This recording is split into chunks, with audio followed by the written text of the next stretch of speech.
오늘 본문의 말씀을 통해서 우리의 믿음을 원하시는 주님이라는 제목으로 함께 하나님의 말씀을 나누도록 하겠습니다. 우리의 믿음을 원하시는 주님이라는 제목입니다. 때로 성경을 읽다 보면 액면 그대로 읽고 받아들였을 때 고개가 갸우뚱하는 그런 본문들이 종종 있습니다. 오늘 함께 나눈 이 말씀도 그런 말씀 가운데 하나입니다. 예수님께서 하신 말씀과 그 이면 배경들을 생각하지 않고 단순히 본문만을 읽게 된다면 이상한 오해를 할 수 있는 그런 본문 가운데 하나일 수 있습니다. 만약 오늘 말씀을 액면 그대로, 문자 그대로만 받아들여서 상황을 그려보면 예수님이 아주 이상한 분으로 보일 수도 있습니다. 한 아버지가 아들에게 귀신이 들려서 예수님께로 찾아왔습니다. 하지만 예수님은 계시지 않고 나머지 9명의 제자들만 있었지요. 예수님께서 언제 산에서 내려올지 모르는 그 상황에서 아버지는 남아있는 제자들에게 부탁을 합니다. 아들에게 들린 귀신을 내쫓아 달라고요. 하지만 제자들은 아무런 능력도 나타내지 못했습니다. 그러던 차에 예수님께서 산에서 내려오셨고 아이 아버지는 예수님께 이런저런 하소연을 합니다. 아이가 귀신에 붙들려서 불에도 넘어지고 물에도 빠지고 등등 여러 가지 어려움이 있었다고 호소합니다. 또 그래서 여기에 왔는데 예수님께서 안 계셔서 제자들에게 부탁했지만 아무런 소용이 없었다 등등 여러 가지 하소연을 예수님께 합니다. 자, 우리가 평소에 아는 예수님이시라면 이런 상황에서 어떻게 말씀하셨을까요? 인자한 얼굴과 말투로 아이를 이리로 데려와 보라 말씀하시고 귀신을 쫓아내신 후에 다시는 죄를 짓지 말라 라고 이런 식으로 말씀하시는 것이 평소 우리가 알고 있는 예수님의 모습입니다. 그런데 오늘 장면은 사뭇 다르지요. 아이 아버지가 그렇게 하소연을 하면서 예수님께로 가자 예수님께서 하신다는 말씀이 17절의 말씀입니다. 믿음이 없고 패역한 세대여 내가 얼마나 너희와 함께 있으며 얼마나 너희에게 참으리요 그를 이리로 데려오라. 이게 무슨 말씀입니까? 아픈 아들을 데리고 온 아버지에게 하신다는 말씀이 패역한 세대라니요. 본문 말씀을 액면 그대로만 생각을 한다면 그 아버지가 얼마나 당황스럽고 또 나아가 얼마나 수치스러웠을까요? 저는 처음에 이 말씀을 예수님께서 제자들에게 하신 말씀이라고 생각을 했습니다. 왜냐하면 아이 아버지에게 이렇게 말씀하는 것은 너무한 처사다라고 생각이 들었기 때문입니다. 제자들에게 니들의 믿음이 없어서 아이들을 고치지 못한 것이다 라고 꾸짖으시면서 아이를 고쳐주신 것이다 라고 생각을 했죠. 하지만 본문을 자세하게 읽어보면 이렇게 말씀하신 대상이 제자들이 아니라 아이의 아버지 그 말에 대답하신 말씀이라는 것을 알 수 있습니다.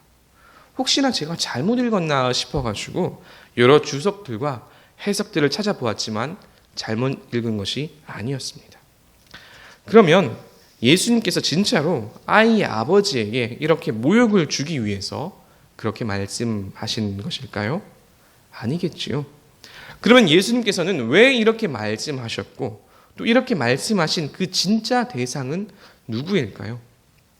예수님께서 이렇게 말씀하신 대상은 아이의 아버지뿐만이 아니라 하나님의 능력을 온전히 신뢰하지 못하는 모든 사람을 향한 말씀이었습니다. 이 사건의 주변에 제자들과 또 예수님과 아이의 아버지 이렇게만 딱 있었을까요? 그렇지 않습니다. 예수님의 기적을 보기 위해서 예수님을 따라다니는 수많은 사람들, 또한 예수님의 말씀에 어떻게든 꼬투리를 잡으려고 또 모욕을 주려고 생각하는 그 사람들, 바리새인과 서기관들, 이 수많은 사람들이 이 사건의 현장에 동시에 있었습니다. 예수님께서는 그 모든 사람들, 예수님을 믿지 않는 사람들, 하나님께서 예수님을 통해서 행하시는 그 능력을 온전히 신뢰하지 못하고 믿지 않는 사람들, 그 모두를 향해서 이렇게 말씀하시는 것입니다. 믿음이 없고 패역한 세대여 내가 얼마나 너희와 함께 있으며 얼마나 너희에게 참으리요. 예수님께서 그들을 향해서 패역한 세대라고 말씀하신 것은 단순히 그때의 분위기나 감정 때문에 하신 말씀이 아닙니다. 패역한 세대라는 말은 구약 성경에서 잘못된 길로 가고 있는 이스라엘을 책망할 때 사용한 단어입니다. 이스라엘 백성이 가나안 땅을 보고 모세와 하나님을 원망할 때, 또 광야를 떠돌면서 다른 신들과 우상 숭배를 했을 때, 또 유다 왕국이 하나님께서 보내신 그 선지자들을 죽이고 핍박하고 그 말을 듣지 않을 때 사용한 단어가 바로 이 패역한 세대라는 단어입니다. 즉 예수님께서는 분명한 의도를 가지고 이 의미심장한 말씀을 그들에게 하신 것입니다. 일반 백성들은 몰라도 적어도 구약과 율법에 정통한 바리새인들과 서기관들은 예수님의 이 말씀을 알아들었을 것입니다. 아니, 예수라는 저 청년이 지금 우리를 더러 하나님을 반대하고 하나님을 떠나는 행동을 하는 사람들이라고 말하는 것인가? 라고 생각을 하였겠죠. 나아가 아니 당신이 무엇인데 그런 식으로 악한 저주와도 같은 말을 우리에게 하는가? 라고 생각하였을 수도 있습니다. 왜냐하면 그들 바리새인과 서기관들, 예수님을 믿지 않는 사람들은 예수님을 하나님의 아들로도 인정하지 않을 뿐만 아니라 하나님께서 보내신 선지자로도 예수님을 인정하지 않았기 때문입니다. 그들이 예수님을 반대하고 핍박하는 꼴이 구약 성경에서 남유다 백성들이 선지자들을 핍박하는 꼴과 다름이 없음에도 말이지요. 사랑하는 성도 여러분, 예수님은 살아계신 하나님의 아들이심을 믿으시길 바랍니다. 또한 이 세상을 창조하시고 다스리시고 참 하나님이심을 믿으시길 바랍니다. 예수님께 다스리는 권세, 귀신을 쫓는 권세, 병 고치는 권세, 이 세상의 모든 권세가 있는 분임을 분명히 믿으시길 바랍니다. 예수님이야말로 이 세상의 진정한 참된 주권자이십니다. 이 믿음, 이 신앙 고백이 우리를 바른 길로 이끕니다. 바리새인과 서기관은 물론이고 아이의 아버지도 이 믿음이 없었기에 그들은 예수님께 책망을 받았고 제자들을 통한 병고침의 은혜도 누리지 못한 것입니다. 하지만 이제 우리는 알지요. 저들은 몰랐지만 우리는 압니다. 이 믿음과 신앙 고백을 통해서 삶 속에서 하나님의 능력과 권세를 누리시는 저와 여러분 되시기를 주님의 이름으로 축복합니다. 예수님께서는 아이의 아버지를 비롯한 주변의 이 바리새인들과 서기관들을 꾸짖으신 후에 아이에게 들린 귀신을 내쫓아 주십니다. 이 모든 일들이 어느 정도 정리된 후에 제자들이 조용히 주님께 나와서 물어봅니다. 주님, 어찌하여 우리는 쫓아내지 못하였습니까? 주님, 어찌하여 우리는 쫓아내지 못하였습니까? 제자들이 이 질문도 오늘 말씀을 평면적으로만 보면은 제자들이 믿음이 없었으니까 쫓아내지 못한 거구나 하고 그냥 넘어갈 수도 있습니다. 하지만 이전에 마태복음의 말씀들을 기억한다면 제자들이 이 질문을 하기까지 얼마나 많은 고민과 궁금증 또 심지어는 자책이 있었는지를 짐작할 수 있습니다. 왜냐하면 제자들은 오늘 말씀에서는 비록 귀신을 쫓아내지 못했지만 그 이전에는 분명히 이런 일들을 했기 때문입니다. 이전의 말씀 마태복음 10장과 또 관련된 복음서들을 읽어보면 제자들은 이전에는 분명히 예수님의 보내심을 받고 각 고을로 가서 주님의 이름으로 귀신을 쫓아내며 병든 자들을 고치는 기적을 행하였습니다. 나아가 어쩌면 마태복음 10장 이후로 제자들은 예수님과 함께하면서 축기 사역을 주님과 함께 일정 부분 감당했을 수도 있습니다. 생각해보면 그렇죠. 그러니까 오늘 말씀의 아이의 아버지도 제자들에게 찾아왔겠지요.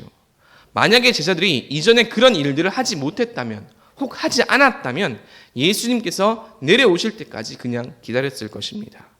하지만 아이의 아버지는 제자들에게 고쳐달라고 이야기를 했습니다.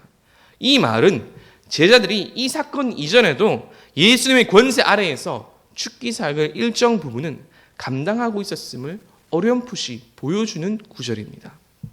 자, 그런데 지금은 그게 안 된다는 겁니다. 마태복음 10장 이후로 예수님께 권세를 받고 귀신을 쫓아내고 그런 제자들을 보면서 예수님께서도 말씀하셨습니다. 사탄이 번개와 같이 하늘에서 떨어지는 것을 보았다. 예수님께서도 제자들을 통해서 일어나는 기적과 권세들을 그렇게 말씀해 주셨어요. 그런데 오늘은 이상하게 그 일들이 나타나질 않는다는 겁니다. 그래서 제자들은 이제 고민과 근심, 수많은 생각들로 머리가 복잡해졌습니다. 왜 이전에는 되었는데 지금은 안 될까? 무엇이 문제일까? 고민을 하다가 이제 예수님께 조용히 나와 여쭈어 봅니다.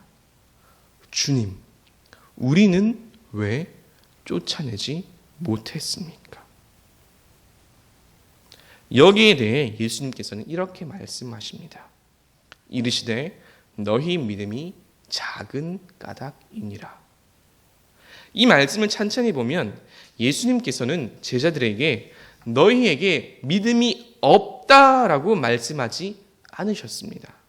믿음이 작다라고 말씀하셨지요. 이것은 없는 것은 아니지요. 앞서서 예수님께서 그 사람들에게 믿음이 없고 패역한 세대라고 말씀하신 것과는 대조되는 말씀입니다.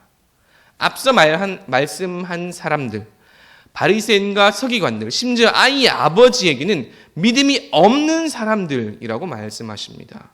오늘 말씀과 같은 사건을 기록하고 있는 마가복음 9장은 이 사건을 더욱 자세하게 기록하고 말씀해 줍니다.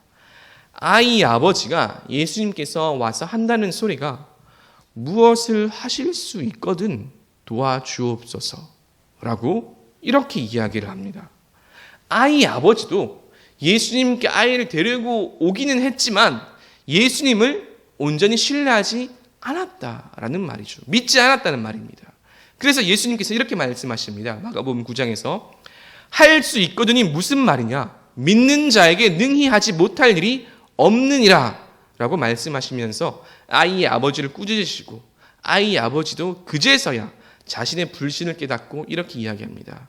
주여, 내가 믿나이다. 나의 믿음 없는 것을 도와주소서 라고 고백하고 회개하지요. 왜 우리는 권능을 행하지 못했을까? 왜 우리는 귀신을 쫓아내지 못했을까? 고민하고 어쩌면 자책하고 있었을 제자들에게 예수님께서는 이렇게 말씀하시는 거예요. 이 일이 너희만의 책임은 아니다 라고 말씀하시는 거죠. 실제로 사복음서에서 예수님을 통한 치유와 기적이 나타난 사례들을 살펴보면 치유를 경험한 이 사람들의 그 믿음에 기반하는 경우가 그 사례가 아주 많이 나옵니다.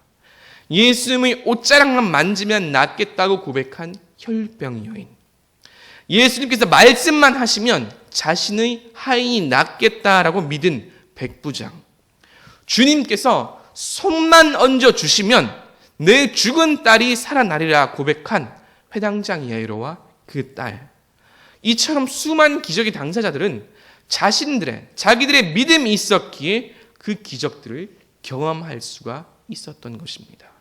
당연히 반대로 본인들의 믿음이 없다면 기적은, 치유는 일어날 수가 없는 것입니다. 너희들에게 능력이 없고 너희들에게만 문제가 있어서 그 기적이 나타나지 못한 것이 아니라 근본적인 문제는 저 사람들에게 믿음이 없어서다라고 말씀하시면서 한편으로는 예수님께서 고민하는 제자들을 위로하시는 것입니다. 이는 죄악이 관영한 이 오늘날을 살아가는 우리 그리스도인들에게, 현대 그리스도인들에게 큰 위로의 말씀이 됩니다. 우리 주변에 나타나는 안 좋은 일들, 부정적인 일들, 수많은 죄악 속에서 그리스도인들은 참으로 많이 괴로워하지요. 신앙이 깊으면 깊을수록 더 많은 자책을 하기도 합니다. 물론 우리가 부족하고 우리가 연약한 것도 사실입니다. 하지만 그로 인해 우리 주변에서 일어나는 모든 일들이 다 우리의 잘못만은 아니라는 거죠. 처음부터 우리 주변의 이 상황들, 또 이 세상에 믿음이 없고 악이 가득하기 때문에 점점 더 큰 문제가 발생하고 기적과 권능이 나타나지 않는 것입니다. 이것은 책임 회피나 현실 도피를 하라는 말이 아닙니다. 그 모든 악행들과 그로 인해 나타나는 일들, 결과들로 인해서 스스로를 너무 자책하거나 몰아세우지 말라는 말입니다. 주님은 이미 우리의 연약함을 아시고 우리를 위로하십니다. 자, 이렇게 말씀하신 후에 예수님께서는 이제 성경에서 믿음에 관한 가장 유명한 말씀을 제자들에게 하십니다. 진실로 너희에게 이르노니 만일 너희에게 믿음이 겨자씨 한 알만큼만 있어도 이 산을 명하여 여기서 저기로 옮겨지라 하면 옮겨질 것이요 또 너희가 못할 것이 없으리라. 아멘. 너희의 믿음이 작은 까닭이니라 라는 이 말씀에는 참으로 많은 의미가 담겨 있지요. 앞서 나눈 대로 그 모든 것이 너희의 책임은 아니다라는 이 의미도 담겨 있지만, 그러나 동시에 너희의 책임이 아주 없진 않다라는 말씀도 함께 담겨 있는 이야기입니다. 어쨌든 예수님께서는 제자들이 귀신을 쫓아내지 못한 이 현상적, 표면적 이유가 제자들의 믿음이 작기 때문이다라고 말씀하신 것이니까요. 그러면 믿음의 관점에서 그 이전 마태복음 10장에서 귀신을 쫓아내던 때와 지금의 가장 결정적인 이 두 상황 가운데 가장 결정적인 차이가 무엇일까요? 그것은 예수님께서 있고 없고입니다. 더 정확하게는 예수님의 명령이 있고 없고의 차이이지요. 마태복음 10장에서 제자들이 각 고을로 나아가서 귀신을 쫓을 때 제자들은 예수님의 선교 명령을 듣고 나아갔습니다. 예수님과 함께 사역을 감당할 때에도 예수님의 권세 아래, 그 지도 아래에서 권능들을 행했겠지요. 이때 제자들에게는 무엇이 있었을까요? 예수님께서 함께 하신다, 예수님께서 명령하셨다라는 그 사실에 근거해서 할 수 있다라는 믿음이 있었습니다. 예수님께서 명령하셨고 나는 그 명령을 수행하는 제자다, 예수님께서 그러한 권능을 우리에게 주셨다라는 믿음과 확신이 있었던 것입니다. 그때는요. 하지만 예수님께서 산에 올라가신 후에 제자들은 그렇지 않았습니다. 예수님께서 안 계시니 오로지 자신들의 지식, 자신들의 힘, 이전에 행했던 불완전한 그 경험들을 의지할 수밖에 없었던 것입니다. 예수님께서 함께 하시지 않으니까 주신 권세에 대한 믿음과 확신은 약해졌고 그 결과 능력을 행할 수 없었던 것입니다. 예수님께서 말씀하신 믿음, 너희 믿음이 작다고 하실 때 어떤 믿음이 작다는 것일까요? 예수님께서 나에게 주신 권세와 권능을 주셨다. 예수님께서 나에게 주님의 권세와 권능을 주셨다. 나도 주님께 권세를 위임받은 주님의 제자다 하는 이 믿음이 작았다라는 것입니다. 주님께서 나에게 권세를 주셨다라는 믿음이 작았다는 것이죠. 보통 기독교 신앙에서 자기 확신은 되게 안 좋은 방향으로 이야기를 합니다. 또 자기 자신을 신뢰하지 말라고 가르치는 경우가 많이 있습니다. 맞는 말씀입니다. 하지만 때로는 자기 확신, 자기 신뢰가 필요한 경우가 있습니다. 오늘 말씀이 바로 그런 경우입니다. 예수님께서 주신 그 권세에 기반해서 주님의 제자로서 나도 할 수 있다라는 믿음이 필요하다는 거죠. 여기에 대해 주석가 매튜 헨리는 이렇게 이야기합니다. 예수님께서 자기의 이름으로 기적을 행하는 권세를 제자들에게 주셨다. 제자들이 결의하고 있는 것은 바로 이 계시 속에 내포된 믿음이다. 다시 한번 읽어드릴게요. 예수님께서 자기의 이름으로 기적을 행하는 권세를 제자들에게 주셨다. 제자들에게 결의하고 있는 것은 바로 이 계시 속에 내포된 믿음이다. 즉 예수님께서 내게 권세를 주셨다. 예수님께서 내게 명령하셨다. 그렇게 나도 주님을 따라 기적을 행할 수 있다. 나아가 심지어 서로 주님께서 당장 내 옆에 계시지 않더라도 주님의 명령과 권세의 위임이 있기에 우리는 기적을 행할 수 있다. 이 믿음이 제자들에게 없었다는 것입니다.